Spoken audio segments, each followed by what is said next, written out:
제자들은 예수님이 하는 모습을 옆에서 지켜보고 때로는 거들어드렸습니다. 그리고 예수님이 하시는 모습을 관찰하고 경청하고 질문하고 그러면서 더욱더 성장해 갔죠. 그런 가운데 예수님께서는 이제 그들을 실습을 보내셨습니다. 제자들에게 예수님이 하시는 것, 하나님 나라가 임했을 때에게 예수님이 하시는 것과 똑같은 일들을 제자들이 할 수 있도록 제자들에게 실습을 보내십니다. 자, 오늘 9장 1절 말씀을 보면 제자들을 부르시는 예수님의 모습을 봅니다. 예수께서 12 제자를 불러 모으사 모든 귀신을 제어하며 병을 고치는 능력과 권위를 주시고, 예수님은 이제 제자들에게 하나님 나라를 선포하고 하나님 나라에서 일어나는 일들을, 예수님이 하시는 똑같은 일들을 제자들이 할 수 있도록 만드셨습니다. 그래서 그런 사역을 할 수 있도록 하기 위해서 예수님께서 제자들에게 그분이 가지고 있는 신성한 능력과 그분의 권위를 제자들에게 위임하셨습니다. 이 능력과 권위, 오늘 9장 1절에 보니까 귀신을 제어하며 병을 고치는 능력과 권위를 주셨다. 이 두 단어는 비슷한 것 같지만 좀 다른 내용입니다. 여기 능력이라고 하는 것은 뭔가를 할 수 있는 힘, 불가능을 가능케 만드는 힘을 능력이라고 이야기를 하는 것이죠. 그래서 예수님은 자신이 가지고 있는 그 능력을 사도들에게 위임하셨습니다. 뿐만 아니라 예수님이 가지고 있는 권위를 그 제자들에게 위임하셨어요. 그래서 능력과 권세를 주셨다라고 이야기를 합니다. 이것을 좀 쉽게 이야기를 하면, 능력이라고 하는 것은 마치 경찰관 예를 들어보죠. 교통경찰이 이제 그 길거리에서 이런저런 일들을 하면서 그 사람들을 위협하는 폭력배를 만난다든지 범죄자들을 만나게 되면 그들과 부딪힙니다. 싸워야 합니다. 그래서 경찰이 되려면 무술도 배우죠. 그래서 그들을 제압할 수 있는 힘, 그게 능력이죠. 때로는 그 능력을 강화하기 위해서 이렇게 태건 총이라든지 권총을 지급합니다. 권총을 들고 있는 것도 능력이죠. 그래서 그 능력을 가지고 폭력배들을 또는 범죄자들을 진압합니다. 그게 능력이에요. 그런데 어떤 자동차들이 신호를 무시하고 달린다든지 과속으로 달려요. 근데 그 달리고 있는 자동차를 몸으로 막을 수는 없어요. 그런 능력은 없어요. 그렇지만 호루라기를 불면서 손을 내밀면 가던 차가 서요. 왜 그러죠? 그건 능력이 아니고 권위 때문입니다. 나라에서 그들에게 준 권위, 그래서 그들에게 티켓을 발부하고 벌금을 물릴 수 있는 권위를 그들에게 부여했기 때문에 손만 내밀어도 달리던 차가 섭니다. 권위가 있는 거죠. 예수님은 제자들에게 이렇게 불가능한 일들을 할 수 있는 능력을 주셨고, 그가 질병 또는 마귀를 향하여 떠나가라고 명령할 수 있는 권위를 부여하셨습니다. 그리고 그 능력과 권위를 가지고 무엇을 하라고 하셨습니까? 2절 말씀 보세요. 하나님 나라를 전파하며 앓는 자를 고치게 하려고 내보내셨다. 이렇게 말씀을 합니다. 그러니까 예수님께서 제자들에게 이런 신적 능력과 권위를 부여하신 것은 하나님의 나라를 전파하도록 하기 위해서요. 뿐만 아니라 하나님의 나라가 이 땅에 임했다는 것을 실제적으로 확인하고 볼 수 있도록 하기 위해서 병든 자들을 치유하는 역사를 그들에게 허락을 해주셨어요. 그래서 예수님은 예수님 자신이 하나님 나라를 선포하며 그렇게 하셨던 것들을 제자들이 똑같이 할 수 있도록 그들을 내보내시면서 실습을 하도록 만든 겁니다. 근데 내보내면서 여러 가지 지침을 주셨습니다. 3절 말씀 보세요. 이르시되 여행을 위하여 아무것도 가지지 말라. 지팡이나 배낭이나 양식이나 돈이나 두벌 옷을 가지지 말며. 이게 지침이었어요. 어떻게 하라는 거예요? 보통 사람들이 여행할 때 꼼꼼하게 챙겨서 준비하는 것들을 가지고 가지 말라고 말씀을 합니다. 5가지가 나와요. 지팡이, 배낭, 양식, 돈, 여벌의 옷.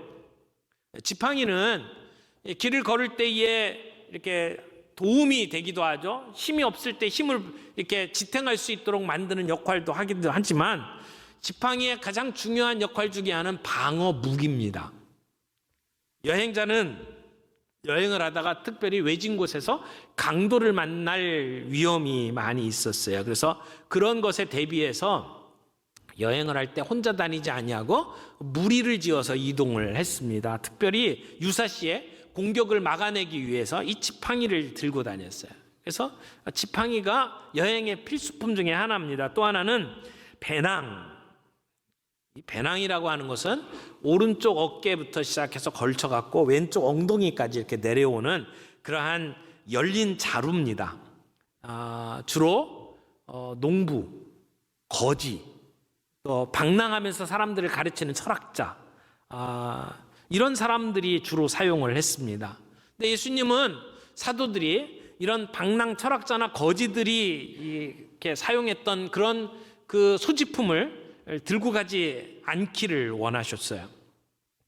그리고 또 무엇을 가지고 가지 말라고 그랬죠? 양식. 이 원문은 빵이라고 되어 있습니다. 빵은 그 당시 사람들의 보편적인 양식을 대표하는 표현이죠. 또 돈을 가지고 가지 말라고 그랬어요. 그러니까 다음 끼니를 염려하지 않아도 될 만큼의 어떤 음식이나 돈이나 이런 것을 가지지 말고 떠나라고 이야기를 합니다. 그리고 여벌의 옷을 가지고 가지 말아라. 여기서 말하는 여벌의 옷은 속옷을 이야기를 하는 겁니다. 그 당시에 사람들은 이렇게 겉옷, 하나밖에 없는 겉옷이죠. 겉옷. 그래서 잘 때 이렇게 그게 담요처럼 이렇게 사용되기도 하고, 근데 그 안에 좀 이렇게 바깥옷은 꺼끌꺼끌하지만 속옷은 부드러운 옷이었습니다. 이런 그 여벌의 속옷을 가지고 가지 말라, 이렇게 말씀을 하셨어요. 근데 사실 따지고 보면 이 모든 5가지는 여행에 꼭 필요한 것들입니다. 근데 예수님은 왜 이 필요한 것들을 가지고 가지 말라고 하셨을까요? 어떤 면에서는 예수님이 하고 싶은 말을 사람들에게 이해시키기 위해서 일종의 과장법을 사용하셨던 것 같습니다. 여기 이 명령을 보면 2가지 이중적인 의미가 있다고 생각하는데, 하나는 빨리 떠나라. 지체할 시간이 없다. 그러니까 여행을 가기 위해서 이것저것 다 챙길 만큼의 시간이 너희들에게 없다. 당장 떠나라. 너희들의 임무를 지체해서는 안 된다.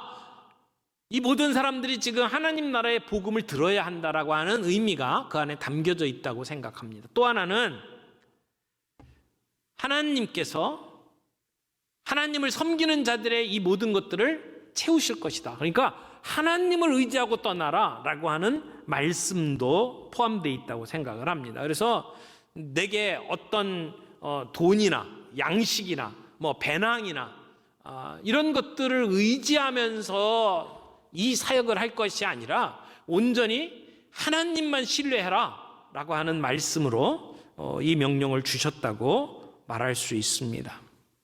예수님의 제자들은 어떤 경우에도 하나님만 의지하면서 이 복음을 전해야만 했습니다. 그들이 의지할 수 있는 다른 것들은 내려놓고 배제하라는 말씀입니다. 사람들이 가난할 때에는 하나님을 의지하다가도 자기에게 먹을 것이 생기고 입을 것이 생기고 그러면 넉넉해지면 하나님을 의지하지 않습니다. 하나님 앞에 간절히 기도하게 되지 않습니다. 나는 이것들 때문에 지금 하는 일이 가능하다고 생각을 하는 겁니다. 우리가 사역을 하면서 우리의 동력자를 의지하거나 물질을 의지하기가 쉽습니다. 그러나 하나님을 의지하지 아니하고 우리의 동력자, 물질들을 의지하게 될 때 우리의 사역은 실패합니다. 오직 전능하신 하나님과 그분의 말씀을 의지하면서 믿음으로 나갈 때 그때 하나님의 능력이 나타납니다. 그래서 예수님은 예수님의 제자들이 떡으로만 살 것이 아니라 하나님의 말씀으로 살기를 원하셨던 것입니다. 예수님께서 광야에서 시험을 받으실 때 신명기 8장 3절의 말씀을 가지고 사람이 떡으로만 살 수 없다라고 말씀을 하지 않으셨습니까? 예수님이 그렇게 사셨고 이제 예수님이 제자들에게 이야기하는 겁니다. 너희들이 양식에 의지해서 사역할 것이 아니다. 하나님만 의지하라 라고 말씀을 하는 겁니다. 복음의 일꾼으로서 우리에게 필요한 두 가지 자세가 있는데, 하나는 온유한 마음입니다. 복음을 전할 때에 정말 온유한 마음으로 그들에게 친절하게 다가가되, 또 하나 중요한 게 있습니다. 거부당했을 때 그것 때문에 상처받고 위축되지 말고 두둑한 배짱을 가지고 사역하라고 하는 말씀이 이 안에 담겨져 있다고 생각을 합니다. 첫 번째는 제자들을 부르시고 그들에게 이렇게 지침을 주신 내용들이 나오죠. 두 번째로 좀 살펴볼 부분이 있습니다. 긍휼히 여기시는 예수님의 모습을 봅니다. 10절 보겠습니다. 10절에 사도들이 돌아와 자기들이 행한 모든 것을 예수께 여쭈니 데리고 따로 벳세다라는 고을로 떠나가셨으나, 이 전도 여행이 얼마나 걸렸는지 잘 모르겠어요. 몇 주가 걸렸는지 몇 달이 걸렸는지. 그런데 그들이 사역을 하고 다시 가버나움에 도착했습니다. 제자들이 얼마나 열심히 사역을 했는지, 그들이 음식을 먹을 겨를조차 없이 정말 열심히 사역을 했고, 그리고 돌아올 때는 파김치가 되어서 돌아왔을 겁니다. 예수님께서 그들에게 이렇게 말씀하셨어요. 이제 저 한적한 곳에 가서 좀 쉬자꾸나. 그래서 제자들을 데리고 이제 벳세다라고 하는 곳에 가셨습니다. 좀 가버나움은 좀 큰 도시고 그런 도시의 번잡함을 피해서 조용한 가운데 그들이 쉬기도 하고, 또 이 기간 동안 사역했던 그들의 보고도 개인적으로 들어보고 싶었을 것입니다. 아마 긴 사역의 기간을 끝내고 와서 이렇게 한적한 곳에 가게 됐을 때 제자들의 마음은 굉장히 들떴을 것입니다. 그리고 예수님께 와서 이렇게 보고를 합니다. 예수님, 우리가 귀신에게 명하니까 귀신이 벌벌 떨면서 떠나가더이다. 그들이 경험했던 그러한 놀라운 역사들을 함께 나누는 시간들을 가졌습니다. 예수님은 그런 보고를 듣고 그들을 평가하시고 또 때로는 조언을 해주셨습니다. 그런데 이렇게 배를 타고 이제 예수님이 한적한 곳으로 가고 있는 그때에 예수님이 어디로 가는지를 무리들이 알고 있었습니다. 그래서 예수님보다 먼저 그곳에 가서 기다리고 있었습니다. 보세요. 11절, 무리가 알고 따라왔거늘 예수께서 그들을 영접하사, 이렇게 나오죠. 그들이 먼저 왔어요. 여러분, 왜 이 사람들이 극성스럽게 예수님을 따라옵니까? 이 사람들은 참 목자의 사랑을 예수님을 통해서 경험을 했어요. 그래서 예수님이 어디를 가든지 예수님을 따라다니고 싶었습니다.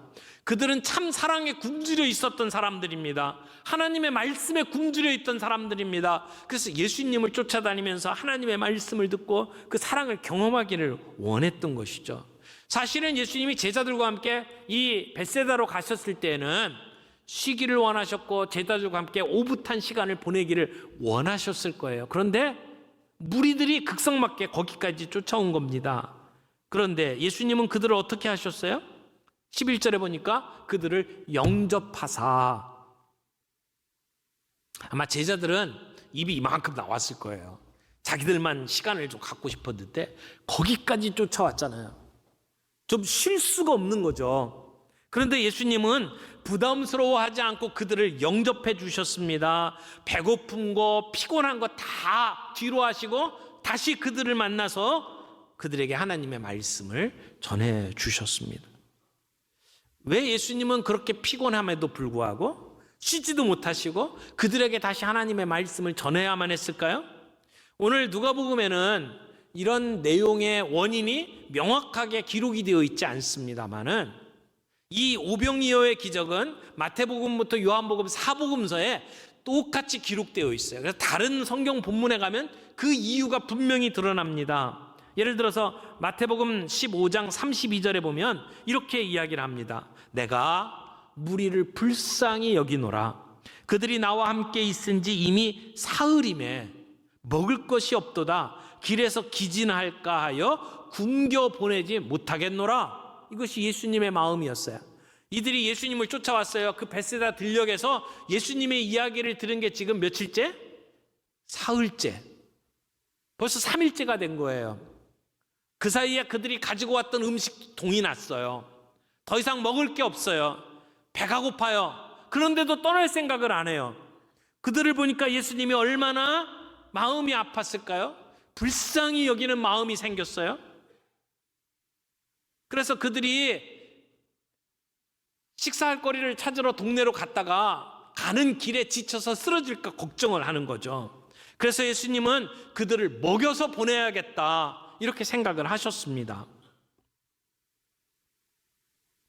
여러분, 우리는 오병이어 이 기적을 압니다.